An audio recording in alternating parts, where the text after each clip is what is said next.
Pensemos en esto por un momento. Por un lado tenemos un mundo de ideas perfectas, de pura lógica, de números. Y por otro, un mundo que podemos tocar y ver, el mundo de las hojas, los planetas, las estrellas. Ambos son ciencia, sí, pero es como si jugaran con reglas totalmente diferentes. Hoy, justamente, vamos a meternos de lleno en estos dos universos para entender por qué esta división es tan importante. A ver, todos sabemos que las matemáticas y la física son, como dicen, pilares de la ciencia, pero ¿alguna vez nos hemos puesto a pensar en lo increíblemente distintas que son en su núcleo? La forma en que cada una busca la verdad es, de hecho, radicalmente opuesta, y esa es la pregunta que nos va a guiar en este recorrido.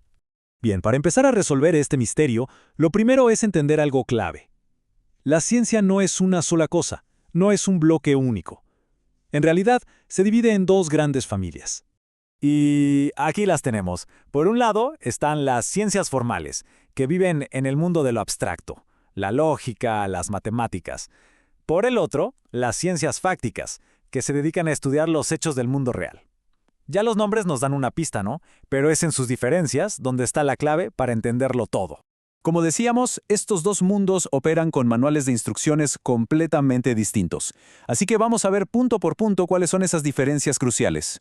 Arranquemos con lo más básico. ¿Qué estudian? Bueno, las ciencias formales trabajan en un plano totalmente conceptual. Su materia prima son las ideas, como los números o los triángulos, que en realidad no existen en el mundo físico. En cambio, las ciencias fácticas tienen los pies bien puestos sobre la Tierra. Estudian hechos y procesos que podemos ver, tocar y medir en el mundo real. Ahora, ¿cómo llegan a una conclusión? Aquí sus caminos se separan por completo. En las ciencias formales, todo se trata de la demostración lógica.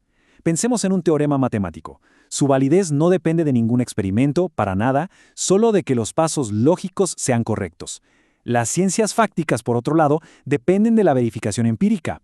O sea, hay que observar, experimentar y ver si las ideas se corresponden con lo que pasa en la realidad. Y esto nos lleva a preguntarnos, ¿qué significa que algo sea verdadero? Bueno, para las ciencias formales, la verdad es que todo sea coherente, que las piezas del rompecabezas encajen lógicamente. Para las fácticas, la verdad es correspondencia, o sea, que lo que se dice en la teoría coincida con los hechos del mundo real. Y aquí llegamos a un punto que es importantísimo, quizás el más importante de todos. Una verdad formal, como que 2 más 2 son 4, es definitiva, es así y punto. Es una verdad cerrada, perfecta. En cambio, una verdad fáctica siempre es provisional. Una teoría científica, por más fuerte que parezca hoy, siempre está sujeta a que nueva evidencia la cambie o incluso la desmienta por completo. Es una verdad que está, por así decirlo, siempre en construcción. Claro, una diferencia tan de fondo se tiene que notar hasta en la forma de hablar, en el lenguaje que usa cada ciencia. Vamos a ver el tipo de frases, de enunciados que construyen. Las ciencias formales usan lo que se conoce como enunciados analíticos. Suena un poco técnico, pero la idea es muy simple. Son frases en las que la segunda parte no hace más que repetir algo que ya estaba dicho en la primera. Por eso su verdad es evidente, no hace falta salir a comprobar nada. Este ejemplo es genial para entenderlo. Es una tautología, una afirmación del tipo A es A. Decir esto no nos aporta ningún conocimiento nuevo sobre el mundo, es cierto, pero su verdad es lógicamente innegable. Y en la otra esquina tenemos a las ciencias fácticas, que usan enunciados sintéticos. Aquí la cosa cambia. La segunda parte de la frase sí que nos da información nueva, algo que no estaba en la primera parte. Y por eso mismo, no podemos saber si es verdad solo con pensarlo. Hay que salir al mundo a verificarlo. Un ejemplo clarísimo, el agua hierve a 100 grados Celsius. Nada en la definición de la palabra agua nos dice a qué temperatura hierve. Es un dato que tuvimos que descubrir experimentando. Y ojo, es un hecho que depende de las condiciones, como la presión. No es una verdad universal y absoluta como un teorema matemático. Toda esta forma de dividir y entender la ciencia nos parece de lo más normal hoy en día, pero la verdad es que no siempre fue así. Hubo un momento clave en la historia que lo cambió absolutamente todo. Si viajamos a la antigüedad, para pensadores como Aristóteles, la ciencia era algo más parecido a la filosofía. Se trataba de buscar las causas últimas de las cosas, pero llegó la revolución científica y lo puso todo patas para arriba. Con gente como Galileo, el foco cambió de las causas al método. La nueva regla de oro pasó a ser que para que algo fuera conocimiento, tenía que poder comprobarse. El filósofo Rubén Pardo lo resume perfecto en esta frase. En la modernidad, Se empieza a igualar el conocimiento con lo que se puede probar. Si no hay una forma de verificarlo, pues será una opinión, una creencia, pero no se considera conocimiento científico. Así de simple. Muy bien, ya vimos las diferencias, que son enormes. Pero entonces, ¿qué es lo que une a estos dos mundos? O sea, ¿cuáles son esas características que algo debe tener, sea formal o fáctico, para que hoy lo llamemos científico? Básicamente, todo conocimiento que se considere científico se apoya en tres grandes pilares.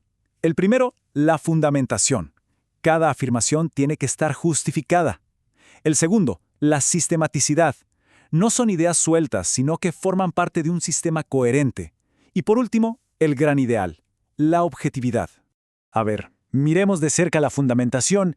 Exige dos cosas. Primero, coherencia lógica. Las ideas de una teoría no se pueden contradecir entre sí. Y segundo, que es clave para las ciencias fácticas, la contrastación empírica. Las afirmaciones tienen que poder ponerse a prueba contra el mundo real. Y finalmente, la objetividad. Esta es la gran meta, el horizonte al que apunta la ciencia. Es la idea de que la persona que investiga pueda despegarse de sus propias opiniones y prejuicios para observar la realidad desde una perspectiva totalmente neutral. Y claro, esto nos deja con una última reflexión, una de esas que abren debates gigantes. La ciencia busca con todas sus fuerzas ser objetiva, pero ¿es realmente posible que un observador, que un ser humano, sea 100% neutral? Es una pregunta que nos recuerda que, incluso en esta búsqueda del conocimiento más riguroso, el factor humano siempre está ahí.